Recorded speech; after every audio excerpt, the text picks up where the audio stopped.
Japan B-League handang magpasok ng mas marami pang Pinoy basketball player dahil nga po sa kasikatan na naiaambag nito sa liga. At kay Soto, sisiguraduhin ng Japan na may maayos na kontrata at mag-i-improve ang laro bago umalis dito sa Japan B-League.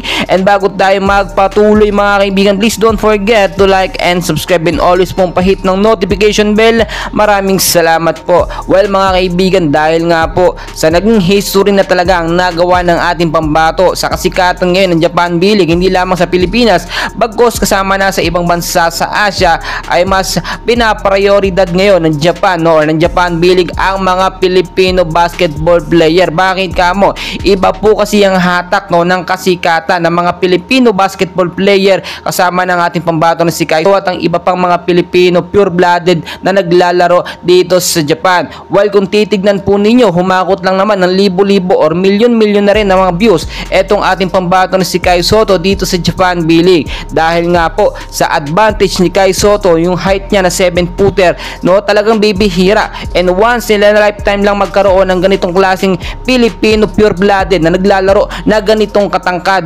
dito sa Japan. Well, kung titignan nyo, para sa akin napakaganda talaga ng nagiging improvement at proseso ng Japan sa mga basketball Filipino player natin na naglalaro sa kanila. Mas hinahasa po talaga nila at binibigyan nila ng pagpapahalaga. Unlike po sa ibang liga tulad na lang sa NBL Australia, yung ating pambato na si Kai Soto, hindi po yan nare-recognize ng maayos. Hindi nga po nabibigyan ng maayos na playing time. Lagi lamang ibinabangko. Ang nangyayari lamang, yung kasikatan ni Kai Soto, yung gusto nila, kaya nila ipinasok dito sa NBL Australia. Dito naman po sa Japan B-League, kasikatan ni Kai ang kanilang nagagamit at the same time, may pagbawi sila o bumabawi naman sila kay Kai Soto sa mahabang playing time.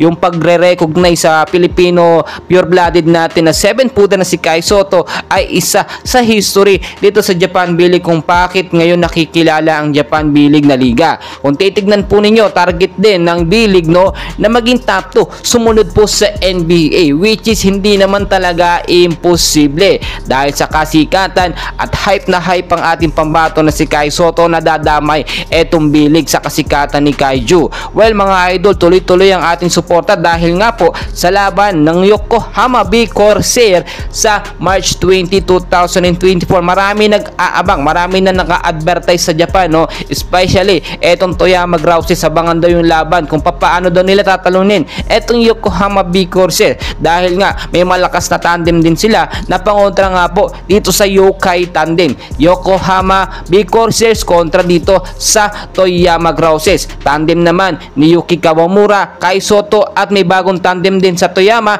na pangontra dito sa Yokohama. Well mga kaibigan, tuloy-tuloy po yung ating suporta. Please don't forget to like and subscribe. Maraming salamat.